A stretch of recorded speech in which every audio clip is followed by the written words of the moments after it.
يعني الواقع اللي احنا عايشينه أجبرنا إنه احنا نكون معتقلين في السجون الإسرائيلية، وأنا مؤمن إنه الاعتقال خطأ مقاوم. فيعني أنا ممكن أكون أخطأت في بعض الحالات وتم اعتقالي، لذلك أنا صرت مرفوض من نقابة المحامين الإسرائيليين. فأنا بزاود المهنة مأسسة المجموعات ضرتها أكثر ما فتتها. مليون بالمية. ممكن تكون في مجموعات ما أسست بالمناسبة وبالقدس أصلا كتير أغلب ديني وتطوع، إن إحنا كنا نكون إيد واحدة من أجدادنا بالانتفاضة الأولى والانتفاضة الثانية ولو وصلنا اليوم. أنا بتذكر عز المجموعات الشبابية 2015 16 17 كانت لمعة إياد والله ممكن بيطلع له شيكل من حدا، أو إياد مفرغ على جهاز، أو إياد باخذ عقد. أنا ما بحكي إن هاي الناس سيئة وما ليش علاقة بالمناسبة أول مرة بالدوت كاست بيجي واحد ببدلة رسمية، يعني أنا كتير مبسوط بهذا الموضوع. يودا عرفنا عن حالك بدقيقة ونص. بثانيتين بنفعش؟ لا بدناش ثانيتين، بدي بدقيقة ونص. إياد كيف تعرف عن حالك مهنيا اجتماعيا وطنيا اجتماعيا اللي بدك إياه؟ يعني أنا بعرف عن حالي إياد أبو سنين من القدس، حامي فلسطيني وبس فقط. عن جد ما طلع باقي الاشياء اللي احنا بنعرف فيها عن حالنا: اسير محرر، نهضة ضاري، فلسطيني. كل هاي صفات كل اهل القدس. لما احكي اياد ابو سنين من القدس فانا خلص شملت كل إشي، لاني شملت مهنات اهل القدس كلهم. مش بحاجه والله اجي اقول والله اياد ابو سنين اسير محرر. هلا في ناس بتعرف عن حالها هيك، ما بحكيش انهم غلط، بس انا كاياد بعتبر انه كل شباب القدس انحبست. فشو يعني اسير محرر؟ يعني الاشي كتير عادي. صحيح. اياد ابو سنين والله وبعدين خلص اياد ابو سنين من القدس. إذا جاي والله أشتغل يعني أيام هاي للشغل، إياد أبو سنين من القدس حامي فلسطين. خلينا نبلش بالشغل. ليش إياد بيشتغل بالضفة بيشتغلش بالقدس كمحامي؟ لأنه للأسف أنا مرفوض أمني بإعادة تعريف إنه أنا إرهابي بين قوسين حسب تعريف الإسرائيليين، وبنفعش أكون إرهابي وبنفس الوقت بدافع عن القانون. هلا هو مبدأ منطقي لو إحنا بنحكي عن دولة حقيقية. مفهوم. إنه بنفعش تكون مجرم وبتدافع عن المجرمين. من هذا المنطق، بس بمنطق القانون الدولي ومن منطق الحقوق بالعالم وكل هذا الحكي، احنا شعب وقع تحت الاحتلال ومن حقه يدافع عن ارضه، ومن حقه يدافع عن حقه، يعني كل هذا الكلام مفهوم جدا. يعني الواقع اللي احنا عايشينه اجبرنا انه احنا نكون معتقلين في السجون الاسرائيليه، وانا مؤمن انه الاعتقال خطأ مقاوم. فيعني انا ممكن اكون اخطأت في بعض الحالات وتم اعتقالي، لذلك أنا صرت مرفوض من نقابة المحامين الإسرائيليين. فأنا بزاود المهنة برام الله. كيف تجربة الشغل برام الله كمحامي؟ شوف، هي الطريق صعبة، يعني الطريق مش طريق المواصلات، هي التنين صعبين، بس طريق صعبة إنه أنا بالقدس وعايش بالقدس وأزاول المهنة برام الله. الفرق المعيشي والحياة المعيشية بين القدس وبين رام الله بين السماء والأرض. يعني بتحكي عمالك عن حدا بدفع أجار دار فلنفرض 4.5 بالقدس، أنت بتطلعهمش هون برام الله أصلا. يعني ماشي محامي ويمكن بملف واحد تطلعهم، بس بالضبط. أنا هذا قصدي. أنت بتحكي عمالك عن مسيرة طويلة. يعني ما فيش حدا بيجي بيوم وليلة، مش كبسة زر، مش والله هيني قاعد بالمكتب يلا تعال هات الملف وهات لك 2000 دينار وامشي. فهمت قصدي؟ طب إياد قد إيه أنت أو إيش الملفات اللي عمالك تجيك عليها بالضفة هون؟ يعني إيش لها علاقة؟ أراضي، إرث، والله إحنا أكتر من حدا سياسيين، إيش بتشتغل؟ أكتر من حدا بالمكتب، بنشتغل كل شيء تقريبا. حلو كلام. يعني إحنا كل شيء بنشتغل، وأنا لسه في بداية الطريق زي ما بيحكوا. قد إيه صار لك محامي؟ أنا دا أقدم يعني بحلف اليمين المفروض كمان شهر لشهرين. أنا لسه ما حلفتش اليمين، فأنا باخدش شيء على اسمي شخصيا، على اسم الأستاذ فراس أو محمد ناصر، يعني الأساتذة اللي بشتغل معاهم وماشي. طب معلش سؤال جدلي شوي له علاقة بمحامي كفكرة محامي.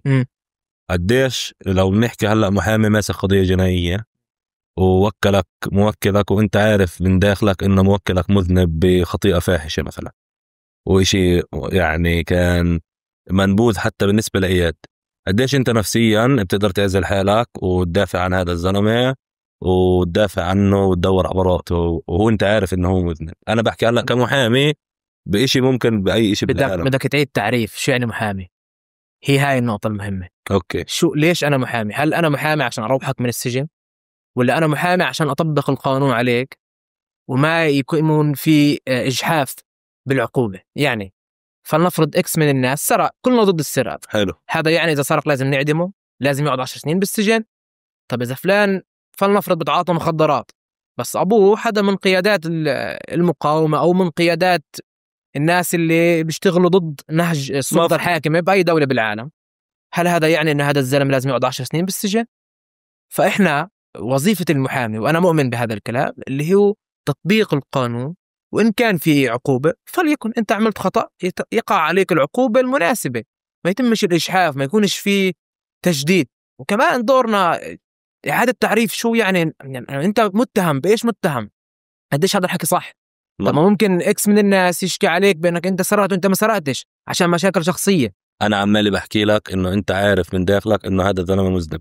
طلع أنا عارف إن هذا الزلمة مذنب، باجي بقول له أنت مش راح تروح، فلنفرض إنه هو سرق وأنا ضد السرقة، أنت مش راح تروح، بحاول أجيب له أقل عقوبة ممكنة على أساس الزلمة يتغير ويمشي وكل هذا الحكي. حلو. في قضايا إحنا ما بنشتغلها أصلا، يعني إحنا أصلا ما بنشتغلها، قضايا تسريب الأراضي، قضايا يعني في قضايا خطوط حمر، القضايا الوطنية والأشياء الخط الأحمر ما لي فيها، ما بحطش حالي أصلا بهيك محل. حلو الكلام. بس حدا سرق ممكن يتغير بكرة، حدا كمان مرة أنا مش وظيفتي أجي أقول إن هذا الزلمة بريء وأعلن براءته، هذا في قاضي هو اللي بقرر عن براءته. أنا بدور وبشوف هل هذا الزلمة فعلا عمل هذا الحكي من الأساس أو لا، وإذا عمل هذا الحكي بحاول أعطيه عقوبة مخففة على قدر المستطاع. طب أنا هلأ بدي أروح لك بجو الدودكاست نفسه. إحنا دائما بنحكي هذا الموضوع، إنه إحنا بنحب نطرح أسئلة جدلية لها علاقة بالشارع، وشارع القدس أكتر إشي بالعالم فيه جدليات. أظن أنت بتعرف هالمعلومة. إحنا جماعة هيك يعني كتير جدليين وكتير هاي. شو تعريف إياد القدس لكلمة عرم؟ عرم؟ أغرب سؤال بالعالم. حابب أسمع منه. بدي أحكي لك جملة أغرب منها. قل لي. يعني خرمانت، إحنا خريجين السجون، تعرفش يعني خرمان؟ ترجمها أنت للمتابعين. خرمانت، أو في كلمة تانية كمان تعلمتها، هاي جديد تعلمتها، كلامولوجيا. يعني ما بعرفش التانية. كلامولوجيا يعني كأنك بتحكي أي كلام، فهي كلهم بيجوا نفس السياق، كأنك بتحكي حكي بس عشان تزيدها. يعني أنا عارف بكون الحادث مش موجود، فأنت بتيجي بتعرم علينا، تكذب علينا. يعني ممكن هلا العرم هو أنا شوي، لأنه إحنا بالقدس أنا هذا الموضوع من زمان نفسي أطرحه. وتخيل إنه قاعدين نحكي إحنا بحلقة بودكاست عن مصطلح عرم، قديش في شباب راح تضحك على هذا الموضوع. بس أنا بدي أحكي فيه من محل غريب شوي، إنه في وجهتين نظر عشان نبقى إحنا واضحين للمشاهدين من برا القدس. إحنا عرب نحكي عن الناس اللي بتبالغ وبترمي بهاراتها كتير بهار، وبيكون إنه هو يعني بطل العالم بالأفلام. بس إنه هل كلمة عرم تستخدم لما أنا مثلا أجي أحكي إياد أبو سنين عريم، لأنه أنا مش قادر أعمل الحكي اللي بيعمله إياد، فبحس إنه أنا أسهل إشي علي عشان أرضي حالي وطنيا وضميريا أحكي عن إياد عريم؟ ولا هو لأنه إياد مثلا حدا على السوشيال ميديا نشيط وممكن حتى يوثق شغلات معينة على السوشيال ميديا، زي فترة إياد اللي كان بال2021 بهبة الشجر راح، إنه أشوفه إنه جد عرم؟ إنه هل أنت بتشوف هذا الموضوع جاي من هذا المحل هو بيعبي فراغ معين فاستأجل محل؟ حسب مين بيستعمله. إذا اللي استعمل حدا ناقص فأكيد بيعبي هذا المحل.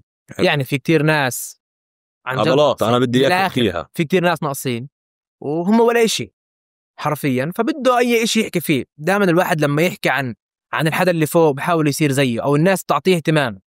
لما فيش حدا بيعرف عبد، وأنا جيت حكيت عن عبد، بصير الناس تعرفني لأني حكيت عن عبد. فهي من هذا المنطلق. ففي كتير ناس ناقصة بتحاول تعبي هذا الفراغ اللي عندها وبتيجي تستعمل هذا المصطلح. بس في ناس عن جد، إحنا أوقات كمان كتير بنستعمل مصطلح إنه فلان عريم، إنه عن جد بيكون زيادة عن بيكون هو عريم، هو بيكون عريم، يعني بيكون خلاص زالها. فحسب مين بيستعمله. إذا اللي بيستعمل هذا المصطلح حدا ناقص هو أكيد بعبي الفراغ اللي عنده. إذا اللي بيستعمل هذا المصطلح حدا وازن حاله وقد حاله فهو بيكون البني آدم عن جد عريم، يعني بيكون بدك ندافع عنه. حلو. طب أنا عندي سؤال تاني، سؤالي شوي حراق وزنخ وتقيل دم. أنا هلأ خطر لي بصراحة، مش محضر، كنت أنا اتعملت إنه الحلقة بحكم نوعية الصحبة اللي بيننا وقد إحنا بنعرف شغلات عن بعض وعشنا شغلات مع بعض، مش كلها بتتم بضبط نشاركها. إنه بدي أمشي معك هيك بطريقة ارتجالية. إذا بدك ترد على الناس اللي بتحكي إنه إياد واللي زي إياد، على فكرة أنا يعني ممكن أكون من هذا الناس اللي بنحكي عنهم هيك، منى أنا عارف مين، أنتوا ناس قاعدين بتلموا على حساب القضية، وانت حكت لك وانت واحد من الناس دفعت ثمن كتير من هذا الموضوع.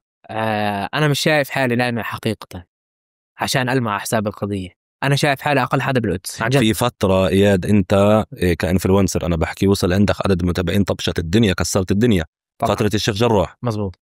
أول بحب أحكي معلومة كتير مهمة، أنا فترة الشيخ جراح من بدايتها، ممكن يعني من 2021 من بدايته، تمام، لحد ما صدر قرار من المحكمة العليا بتجميد قرار إخلاء عائلات، وأنا حسابي برايفت.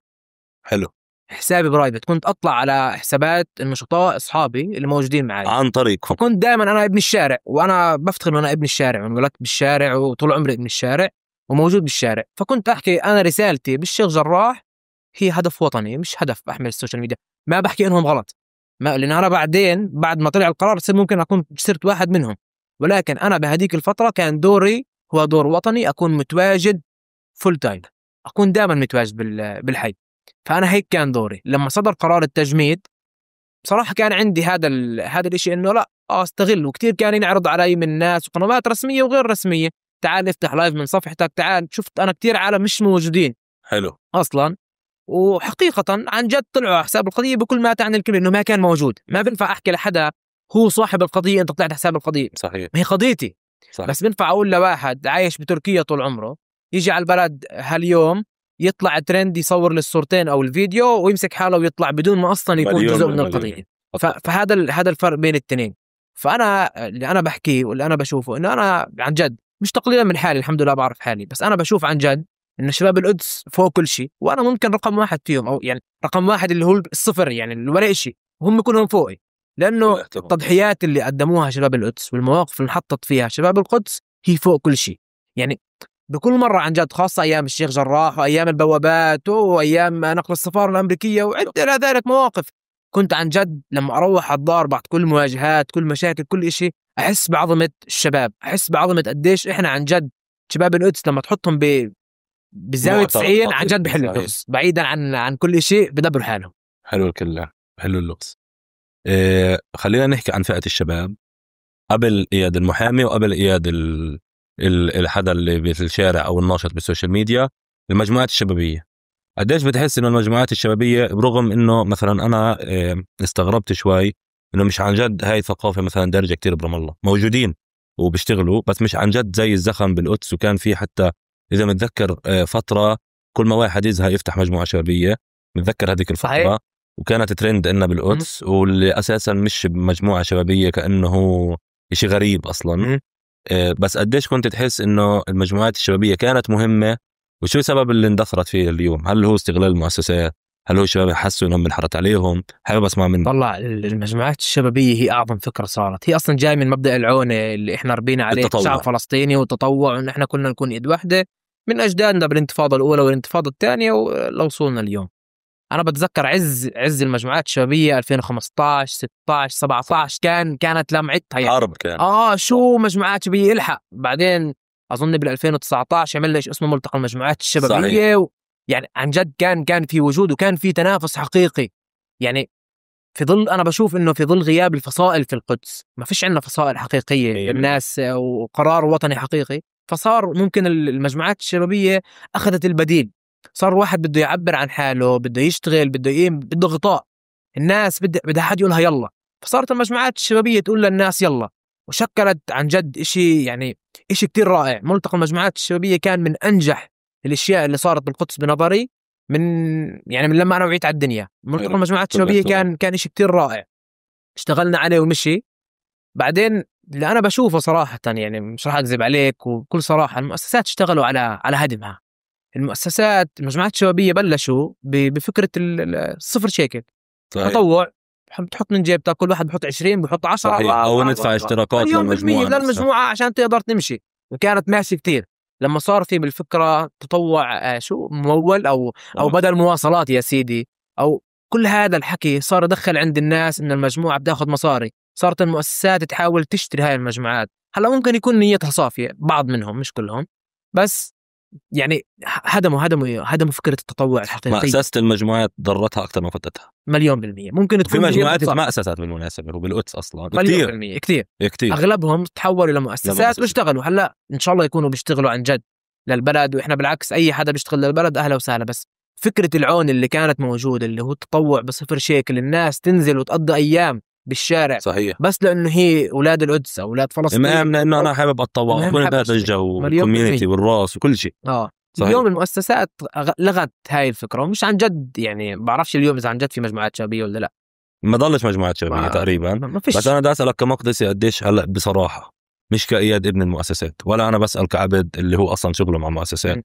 ممكن هذا الحكي يعمل لي أنا وياك وجع راس، بس أنا حابب شوي أستفسر كإياد القدس كابن قدس، قديش المؤسسات الوطنية بتحسها بتلمسك كشاب؟ شو يعني مؤسسات وطنية يا أبو العز؟ المؤسسات الوطنية اللي هي المؤسسات اللي المفروض إنها بتحافظ على هويتنا الوطنية داخل المدينة. المفروض. صحيح. هاي نقطتي. هويتنا اليوم ضايعة، هويتنا الفلسطينية بالقدس عن جد ضايعة. المؤسسات الإسرائيلية بتنغلنا نغل. الاحتلال بس مع التأكيد على دور إنه في مؤسسات لليوم، لا خلاف. الرؤية، برج اللقلق، البستان، يعني في ناس في مؤسسات يعني. فعلا موجودة وبتشتغل. بس عشان هيك أنا حكيت لك إجي إحنا نيجي نحكي اللي هم اللي بيحافظوا عن جد على فكرة الهوية الفلسطينية أو قادرين كمان. لأنه أنا ما بنفع أجي أقول للبرج أو للرؤية أنا هدول يعني بفتخر إني كنت ابنهم وما زلت ابنهم يعني. صحيح. إحنا أولادهم. بس بقدرش هلا أجي أحكي له تعالي اعمل لي والله مهرجان بنص البلدة القديمة، أو تعالي اعمل لي نشاط بتسكر المؤسسة ثاني يوم. صحيح. فقديش هم كمان قادرين يكونوا عن جد بحافظوا على هويتنا الفلسطينية. أنا ما بدي ألوم بس المؤسسات، الاحتلال هو جزء يعني أساسي في إعاقة عمل المؤسسات، بس كمان يعني قديش هاي المؤسسات اليوم عمالها بتشتغل ككل، مش بس المؤسسات اللي احنا ذكرناها. كل المؤسسات اليوم في مئات المؤسسات، مئات، وأنا مسؤول عن كلامي، اللي بتاخد تمويل أوروبي، تمويل أمريكي، تمويل أجنبي، تمويل عربي كمان من دول خليجية ودول ومن الأردن كمان باخدوا تمويل، وإحنا مش عن جد بنشوفهم. ما بتلاقي إلا في بوستر مرفوع حدا حامله وهو مستحي عشان ما حداش يشوفه، وراء الأقصى على أساس يمشي تمويله. فيعني هذا الحكي عن جد موجود. طب لإمتى؟ طب وين الشباب اللي عن جد بيستفيدوا؟ فقدت رؤيتها كمؤسسات وتحولت لدكاكين. تحولت لدكاكين، وفي منهم عن جد للأسف حرامية. أوكي. يعني كمان هذا الحكي بجرح. أنا حرفيا ما قصديش عن حدا، بس هذا الحكي موجود. وأنا في لي كتير أصدقاء وزملاء اللي اشتغلوا مع مؤسسات يكون عقده $1000 بيستلم 700 و300 تحت الطاولة بحجة إنه في عنا احتلال في القدس وفي مصاريف خارجية ما بنقدر نعلن عنها. بحس في عنا كتاب وأنا بعرف يا شيخ، ارحموني برضه يعني. قال في هدول ال300 هدول مصاريف خارجية لا نستطيع الإعلان عنها. عفوا. صارت يعني مؤسسات معينة مع الأسف. صحيح. في مؤسسات، وهاي المؤسسات في كتير منها أصلا بتكونش موجودة، هي عبارة عن ورق. فيعني أنتوا أصلا مين؟ أنتوا وين؟ يعني المرة هديك دخلت على اجتماع على الزوم في مؤسسات أنا أول مرة بسمع فيها، مؤسسات مقدسية. بكون يحكي معك إنه أنت الغريب. أيوة بالضبط. أنا مين يعني؟ أيوة. شو أنا مين يعني؟ أنا ولا حدا، أنا ولا إشي، بس أنتوا مين؟ وين أنتوا؟ يعني إحنا موجودين في القدس وكل يوم بالقدس، فأنتوا وين؟ أنا مش مطلوب تعرفني لأني مش مؤسسة، أنا مواطن. صحيح. بس أنت المؤسس اللي المفروض أنا أعرفك. فهاي الفكرة اللي إحنا عن جد اليوم بنشوفها. أنا اليوم إذا أجي أعد مؤسسات فلسطينية بتشتغل بالقدس هم 4-5 اللي أنا عن جد اللي أنا بعرفهم. ما بدي أنكر وجود الباقي، بس أنا اللي أنا بعرفهم 4-5 بنقضوا على اليد الواحدة اللي هم عن جد موجودين. وكمان مع إعادة تعريف كلمة موجودين، لأنه لما المؤسسة نفسها تكون موجودة وانت يا ابو العز ابن المؤسسات وانا وياك شايفين وعارفين منيح، اذا انت بكره تم اعتقالك وروحت من السجن في مجال تقول لي كم من واحد من مدراء ال5 هدول اللي عديناهم على الايد راح يرفع لك سماعه التلفون بعيدا عن الحمد لله على السلامه المخاجله هاي، يقول لك لازمك إشي؟ مش هذا واجبه؟ صحيح. مش هاي مش مني. لما مدير مؤسسه يرفع على حدا من المتطوعين اللي سنوات بتطوع عنده ويقول له انه احنا جاهزين اللي بدك اياه، اذا بدك إشي لو تعبير مجازي، هذا واجبه، هو حقيقة واجبه، لأنه أنا هو شغله هيك بالضبط. هو وجوده عشان يحميني أنا كمقدسي، يحميني أنت الفئة المستهدفة تبعك 1,000,000%. فإذا أنت ما كنت معاي لما أنا وقعت شو بدي فيك؟ أنا لابس بدلي، أنا بدي إياك لما لبست شباص، بدي إياك لما أتبهدل أتجرجر بالمحاكم حدا يرفع سماعة التلفون لأهلي. يعني أنا نساك مني. أنا لما أهلي كانوا كل يوم، وأنا هذا الحكي مسؤول عنه، أهلي كانوا يسألوني كل يوم وين أنت بتطوع مع المؤسسة الفلانية، وين أنت بتطوع مع المؤسسة الفلانية، كل يوم والتاني بالبازار الفلاني بالمنطقة الفلانية. أنا دخلت السجن، مين حكى مع أهلي؟ مدير مؤسسة واحد اللي حكى معاهم بدون ذكر أسماء. طب الباقي أصدقائي بتربطني فيهم علاقة شخصية. طب يا جماعة مش عشان وينكم؟ ما بدناش من حدا إشي، الحمد لله رب العالمين، بس كمان دوركم ارفع تليفون، ارفع سماعة التلفون. ما بعرضش حدا للاعتقال. لما ترفع سماعة التلفون فيها شيء مش اصلا فيها شيء. ارفع سماعة التلفون، والله يا عمي ان شاء الله بروح لكم بالسلامة فقط، بس ما مش مطلوب منك شيء.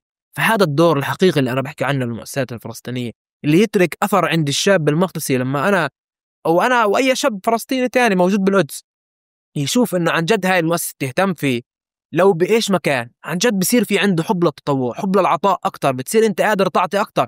لأن هذا الإنسان موجود بحياتي، هاي المؤسسة موجودة معي، عامل اللي عليها لو 1%. أما ناس تانيين مش موجودين، بس تعال وقع لي إنك حضرت وجيم أوفر. أتفق. أيوة، وقع لي إنك حضرت، وقع لي إنك حضرت مليون بالمية. تعال خذ تشارك بالصورة. إذا في مؤسسات كانت تجيبنا بس آخر نص ساعة عشان تشارك بالصورة، عشان العدد قدام الممول، عشان الممول يشوف إنه عنده عالم. طب وبعدين لأيمتى؟ هذا هي الأسئلة الحقيقية للمؤسسات. الوضع عن جد كتير تعبان، وأنا مش بس بلومهم، يعني كمان مرة أنا عن جد أحمل المسؤولية بالكامل للاحتلال، لأنه هو المسؤول عن عدم قدرة جهات تنفيذية فلسطينية للرقابة على المؤسسات الفلسطينية بالقدس. عظيم. طيب أنا عشان بعرفش إذا أنت حضرت لنا حلقات بودكاست قبل هالمرة دي، إحنا ما فيش عنا طيب معين ننتقل فيه بالمواضيع. يعني هلأ حكينا عن المؤسسات، بدي أروح لك لإشي كتير إكستريم مختلف. بدي أفرجيك اسم في اسم بعرفش إذا أنت لمحته وأنا بكتب فيه. أنا كتبت اسم على الورقة، أتأمل إنه ما يكونش تبقى. وبدي أفرجيك اسم، بتقدر ما تقرأ الاسم صوت عالي؟ تمام. الاسم هذا أثر بحياة إياد بشكل أو بآخر، وأنا حابب توجه له كلمة سواء أنت رضيت تحكي اسمه أو لا. هاي الورقة قلبها عشان ما تبينش قدام المشاهدين، خذ راحتك. بس احنا لما نخاف أبو العز المستوطن أو الإرهابي الصغير اللي تسبب باعتقال 11 شهر. هذا الحكي بيحبسش؟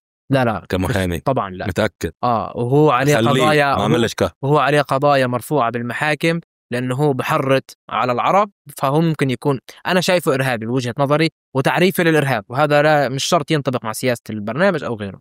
بس أنا كإياد شايف هذا الشخص هو إرهابي لأنه هو عنصري ومتطرف بتعريفهم هم، حتى بتعريفهم هم وبتعريف قانونهم العنصري. هو متطرف وهو عنصري، وأنا بشوفه إرهابي من هذا المنطلق. هذا أثر عليك أنت، أثر عليك حرفيا. أنا سجنك. هذا الشخص وقف باب العمود وهتف إنه أنا إرهابي وبدعم الإرهاب، وما كان في عند شرطة الاحتلال إذن أو تصريح اعتقال لإلي عشان يعتقلوني. قاموا بتوقيفي بدون أي سبب، فيش شيء. واحد بيهتف بالشارع بنادي إني يا مخبيل، إني يا مخبيل. ثواني كنت معتقل، بقول لي أنت معكاف، أنت موقف، مش عتصور. طلعت على مركز الشرطة، ما فيش شك قانوني بين عتصور وموقف.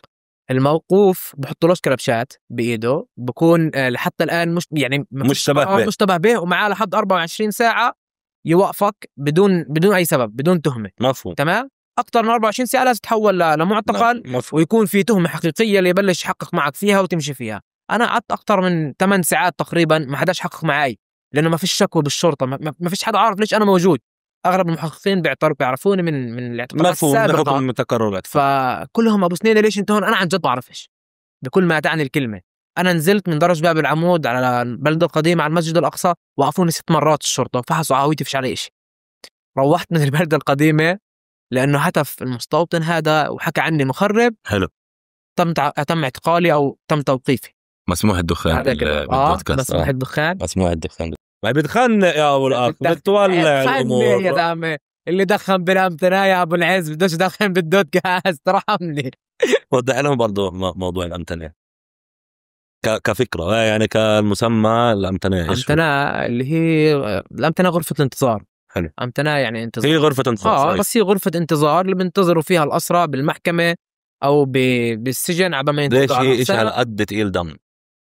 لأنه الناس فيها زي بوكسة البندورة. شو لك يعني، بكون فيها 20-25 أسير فوق بعض مضغوطين، وغرفة كلها أصلا الغرفة بتكون عبارة عن إذا أنا مش غلطان 3 متر بمترين. بس هي ولا إشي يعني، هي ولا إشي. ودك تقعدوا فيها 20 واحد ضلوا محشورين يعني، وبتكونوا فوق بعض. فإذا حدا هرب لك سيجارة كان مهربة معاه ودخنته، فبتخلي الغرفة لنا ولا إشي، وإحنا أوريدي 20 واحد فيها. فيعني حلو. إياد، إذا بدك توجه كلمة هلا للشباب اللي تركتهم بآخر اعتقال لإلك، أول حدا خطر على بالك مين؟ لانه اخر اعتقال لك انت كان فتره الحرب، وكان ظروف الاعتقال يعني سيئه جدا. انا بس لكلمه لواحد منهم، بدناش نخوض كثير تفاصيل بموضوع الاعتقال. ان شاء الله متروح لنا قريب. وانا بحب عن جد احكي من هذا الشخص. احكي. هذا الشخص اثر كتير بحياتي، اثر بحياتي مش بس من الاعتقال، انا بعرفه من برا. حلو. الاسير المحامي طارق البرغوث، طارق البرغوث استاذنا، كان محامي وانا شبه وانا لما تم اعتقالي اول مرة. شرفت بانه كان محامي 8 اعتقالات او 10 اعتقالات. لا، انا طارق انا حدا بنوجه له كل التحيه طبعا. أنا كمل. ما كنتش اعرف شو يعني محامي، كنت طفل صغير صف 10 اظني، وتم اعتقالي لاول مره، والاستاذ طارق اجى يعني ترافع عني وروحني. رفضت محكمه الصلح، فطلع استأنف بالمركزيه. فانا ما عجبنيش، انا حدا طفل ولد صغير مش فاهم، والله حطتني بدي اضل بالسجن من الاخر. يعني كانت مضتها انه الكل بيحبس، كله صحيح، بروحوش عمالهم، انا اروح، انا بديش اروح، خلوني جوا. فلما اجي اروح المركزيه ما عجبنيش، فانا يعني استفزيت وصرت احكي لامي بدي اضلني، وتفاهم هذا الحكي. فصارت امي والاهلي انا عمري ما حسيت بمشاعر اني حابب اضل. كان اول اعتقال، بس انت بفهم من وين مش جاي. فاهم، انا عن جد مش فاهم. وكانوا اغلب اصحابي انا اكبر بس جريء اللي بتحكي وكلهم فيها بنحبسوا وانا حقيقه كان هذيك اول حبس اللي كان بدي اضل. على الاقل عدني اسبوع زمان يا اخي، شو اروح هيب احس حالي يعني عملت إشي. وطول عمره معروف عندنا انه السجن لزلام، هو فعلا السجن لزلام، بس هيك كان شعوري وقتها، انا ما بنساش هذا الشعور. واجا روحني من المحكمه المركزيه ثاني يوم لما استأنف، فانا ما عجبني، فصرت احكي لامي انه ليش روحني وهو بدوش يعني اصير بطل. قديش كان عمرك؟ صفحة 10 اظن كنت، اذا انا مش غلطان، مش متذكر بالضبط. بتذكر اظن لا مش احنا التقينا لا، التقينا بغرف 4. والتقينا مره برضه بالمسكوبيه بالحتسير. صحيح يا ويلي، لما جيت انت وابو جبل. لما جيت انا وابو جبل، صحيح. ولا الايام، صحيح. الاستاذ طارق بهداك اليوم لما عرفت شو يعني محامي وعرفت كل هذا الحكي، بصفة 10 صرت لمعت براسي فكرة انه انا عن جد انه هذا الزلمة روحني وروح ناس، وانه الواحد مش لازم يكون معتقل، بنفع الواحد يدافع عن البلد. وهو يعني في شغلات بلشت تتبلور مع بالضبط، صرت افهم شو بصير. يعني ما كانش الوعي متشكل عندي، وبلش الوعي يتشكل شوي شوي. وانا يعني درست قانون لانه هذا الزلمة كان هو احد الملهمين إلي قبل ما يصير أسير، وإحنا بنفتخر فيه طبعاً لليوم. قبل ما يصير أسير وكل هذا الحكي، فأنا أخذت فكرة إنه أنا بدي أدافع عن المظلومين، وأدافع عن الناس وعن شبابنا وعن البلد. بتحب تكون هاي الحلقة إهداء لطارق؟ أكيد، أنا بشرفني تكون هاي الحلقة إهداء لأبو أحمد. يعني أنا التقيت فيه صدفة طبعاً بالسجن، عرفت صدفة إنه بالسجن، وبعدين جمعتنا الظروف بنفس القسم، وجمعتنا الظروف بنفس الغرفة. الله. أنت عشت مع أبو أحمد؟ عشت معاه بنفس الغرفة، وإلي الشرف طبعاً اللي عشت معاه، بوجه له التحية ولعائلته. وعن جد يعني أبو أحمد عقلية حقيقية بكل ما تعني الكلمة، هو أستاذنا وحارض الله أستاذي. الله يهون عليك. حبيت تأثرك وأنت بتحكي عن أبو أحمد. اسمع، الناس ماخذ فكرة عن المحامي الحدا البرجوازي اللي بهموش حدا، عديم الإنسانية، بلا بلا. أبو أحمد بس بهموش حدا. هلا هو مش حدا من المنظور الثاني. احنا بلاش برفض على النقطة، بس الفكرة انه لا، المحامي هو ابن الشارع. يعني كتير شباب محامية اصحاب لنا اللي هم اصلا كانوا اصلا محررين واليوم موجودين بالشارع وكل هذا الحكي. بس فكرة الناس عن المحامي ككل اللي خلاها عن جد تتغير براسي وابو احمد، لانه هو فرجاني شو يعني حقيقة المحامي اللي بيقدر يدافع عن شعبه بكل الطرق الممكنة، وكل الطرق اللي أتاحها القانون طبعا الدولي والقانون المحلي وكل القوانين. عظيم. طب إياد، لو بدك تلخص لنا رحلة إياد، قديش تغير من إياد اللي كان بعقلية صف 10 وإياد اليوم المحامي؟ هذا سؤال كتير شخصي. أنا بالعادة بالدودكاست بروحش بيرسونال، بس قاعدين نشغل شوي هاي أفكار الدود والبر. دود بيرسونال يا عمي، شغل أجانب. كيف البيرسونال؟ شفت؟ هاي شغل أجانب ماليش فيها. حبيت وسط البيرسونال. والله يا أبو العز 180 درجة. أنا يعني كل مرحلة من مراحل حياتنا بتغيرنا وبتعلمنا أكتر. وإعادة تعريفنا لمصطلحاتنا ولأشيائنا بتوعينا أكتر لكل إشي إحنا بنعيشه. صحيح. فياد بصف 10 عن جد ما كانش فاهم، ما كانش عارف شو بيصير، ولا كان فاهم. يعني اللي أنا كنت فاهمه إنه اليهود هدوا داري، فأنا بحبش اليهود. كم دار هدت لكم إياه؟ دارين. بيتين الهدوا. نهدلنا بيتين الله يعوضكم. وهنا عليك يا أبو العز. بس هذا حال الكل. فأنا كنت أكرههم وأنا صغير لأنه هدول هدوا هذا دارنا. الدور. وبيوم من الأيام وقفوا أبوي، مرة تانية وقفوا عمي، فأنا بكرههم لأسباب شخصية، مش عن جد فهم شو يعني وطن. فشوي شوي صرت أفهم إنه في بلد وفي في مفهوم كتير أعمق من الإشي الشخصي اللي أنت والله طب ما عادي هدوا دارك، كل الدور انهدت في القدس، اعتقلوا حدا بيقرب لك، كل الناس أسرى، يعني الإشي كتير عادي. فبعدين بتفهم إنه المفهوم هالقد أعمق من هيك. مفهوم. فياد اليوم بعرفش، يعني بشوف حالي أكثر عقلانية كتير يعني. بس تقدر تحكي إنه أنا يعني أنا حتى اليوم مش نفس إياد اللي قبل الاعتقال الأخير. يعني إياد قبل 27 أكتوبر اللي هو تاريخ اعتقالي مش نفسه إياد اللي قاعد معك اليوم، كل ما تعمل الكلمة. أنا يعني كل الناس اللي حوالي كمان، أنا لما أطلع حالي بالمراية مش أنا، عن جد مش أنا. لأنه إحنا عن جد بنتعلم، بنقدر نطلع حالنا إحنا وين اليوم، شو بنعمل اليوم، وإعادة تعريفنا لكلمة صح ولكلمة غلط تتوسع كل يوم عن يوم. لأنه شو الصح وشو الخطأ، مين حط معيار الصح والخطأ، منطق. فكل هذا الحكي شوي شوي بتبلور عندك كإنسان كل ما مشيت أكتر بهاي الحياة. هلا يودا، بس أنا بدي أوضح نقطة. إحنا بكل حلقة دوتكاست أبو الأخ، بكل حلقة دوتكاست بنخليها تخضع لمراجعة قانونية معينة. أنا هاي الحلقة أنا راكن عقد عنتك، إذا إحنا ملناش هاي أبو البيت، إحنا بنقدم البرنامج، فأنت إذا حابب توضح وضح أي إشي أنت راح حكيته. الكلام اللي حكيته ما في ولا أي إشي. ما إحنا بنهاية الأمور بنعبر عن آرائي أنا، يعني البرنامج ما له بآرائي وآرائي. لا أنا مش عمالي ببيع أنا مش عمالي ببيع أنا حسيت حالي بنبيع صراحة. لا مش عمالي ببيع. بس لا بس أنا بحكي لك إنه مش راح أخضعها لا حدا يراجعها. فيش أي مشكلة، أنا حدا الحمد لله رب العالمين واثق من كلامه. هلا صح الناس بتشوف إنه الإشي كتير غريب، يعني بعرفش تتذكر أنا قبل ما نحبس نشرت فيديو أوعي الناس شو مسموح تنشر وشو ممنوع تنشر على السوشيال ميديا. صحيح. وانحبس على السوشيال ميديا. والناس بعد كم يقولوا إنه محبوس السوشيال ميديا فصابها إيرور. صحيح. فأنا بحب أوضح للناس إنه أنا تم اعتقالي على خلفية مشاركتي بنشاطات بجامعة القدس، وعلى خلفية نشر بوستات بالسوشيال ميديا ب 2021 و2022. في شيء لازم أيام الحرب ما لها علاقة. في شيء لازم نوضحه إياد صغير، إنه حتى اللي بيتم اعتقال على خلفية السوشيال ميديا هم مش إنه أنت نزلت بوست فهو ماخدك خفيف طبعا فأخدك، لا هو ما يحبسك فبيطلع لك بوسط البوست. هي الفكرة لازم تتوضح للناس يعني. وهذا إشي كثير الناس يعني مع الأسف في صوت بالشارع ده ما هذا انحبس على فيسبوك يعني وكأنه يعني الزلمة ولا إشي ولا إشي تافه، هو كان بس يعني شغل بوستات وعرض وعرم وحكي فاضي ودواوين مصدية فاهم. ومن هذا الباب يعني حبيت أوضح هاي النقطة وأستثمر وجودك، يعني شحكي أستغل ولا مرة المصطلح حتى بيطلعش معي بوجودك يا أيودا. بدي أروح لكمان إشي اللي هو أنا سألته مرة لرمزي وحابب أسألك إياه وسألته حتى للضبور. علاقة المقدسي بالأقصى هل هي علاقة دينية أم هي علاقة تربطها أشياء أخرى؟ أنا بشوفها إحنا بربطنا علاقة بالمكان. يعني أنا بدي أحكي إشي، أنا ما بحكي إنه صح اللي أنا عملته، بس ححكي فيه. أنا وأنا صغير بصف 10 وداسة وحتى 11 ممكن لتوجيهي كمان، أنا ما كنتش أصلي وكنت أنزل على الأقصى وأقعد بالأقصى وما بصليش. تقام الصلاة وأنا قاعد، والناس المشايخ أنا طالب مدرسة هارب من المدرسة أكون تعال صلي وما أرضاش. فأنا بربطني بالأقصى مكانيا. هلا أكيد مكانته الدينية محفوظة وأنا ما بقلل من قيمته الدينية أكيد لا مفهوم، ولكن أنا بربطني بهذا المكان عن علاقة، بحس علاقة شخصية. لما أدخل عليه بحس بهاي الراحة. هلا صح أنا اليوم مش عن جد أقدر أدخل عليه، بس عن جد بحس بهاي الراحة النفسية. لما تدخل جوا بتحس حالك عن جد مرتاح. صحيح. فاللي بربطني فيه يعني أنا خريج الأيتام، فأهرب من المدرسة وين بدي أروح؟ يعني قل لي وين بدك تروح؟ أنت الأقصى.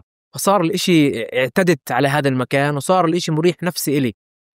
ومكانته الدينية أكيد يعني هو محل عظيم، ثالث الحرمين الشريفين، ما نقدرش نغير. عظيم. لا الجواب صراحة يحترم وحبيت صراحتك بالموضوع. يعني بفهمك، ولأنه كلنا على فكرة أعتقد كثير شباب من شباب القدس مرقنا بتجربة وإحنا أطفال تحديدا إنه عادة أكون بالحرام وأكون جاي ألعب فوتبول، أكون جاي أشوف الشباب، أكون جاي بغض النظر. كنا ننزل ندخن خلينا كثير.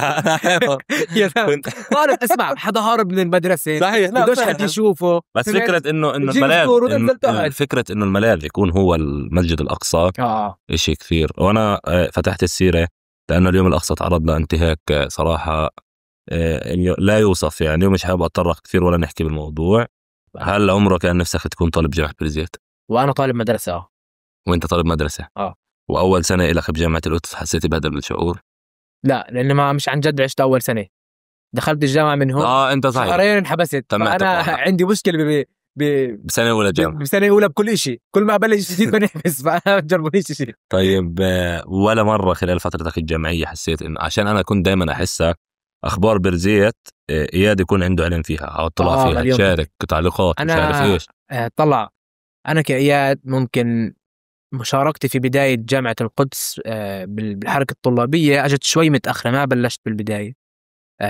مع إنه أنا أوريدي يعني كنت منتمي لتنظيم معين وأنا ماشي وما زلت أنتمي له لليوم، يعني أنا ما لا أخجل من ذلك، بس عشان سياسة البرنامج. أكيد لا خذ راحتك. بس اللي فيش سياسة للدودكاست يا ده، قصدي سياسة البرنامج. احنا كثير أبسط من هيك سياسة البرنامج لا يا زلمة عادي. أنا فتح وبفتخر ما عنديش اعتراضات مع هذا الحكي.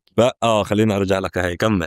بس اللي أنا ببداية الجامعة ما كنتش كتير أشتغل معهم، كنت على ممكن الناس القائمين بهداء الوقت مش عن جد بتفق معاهم، فما كنتش أشتغل. فكان يهمني موضوع بيرزيت، لأنه أغلب شباب بيرزيت كانوا أصحابي، فكان دائما أنا أطلع إنه بيرزيت، وبعدين بيرزيت بصير فيها دائما انتخابات، فدائما بصير فيه. وبعدين للأسف إنه صارت يعني العاصمة بين قوسين السياسية هي رام الله، وبيرزيت أقرب على رام الله، فإلها تأثير على أرض الواقع، مركزية الفكرة مليون بالمية.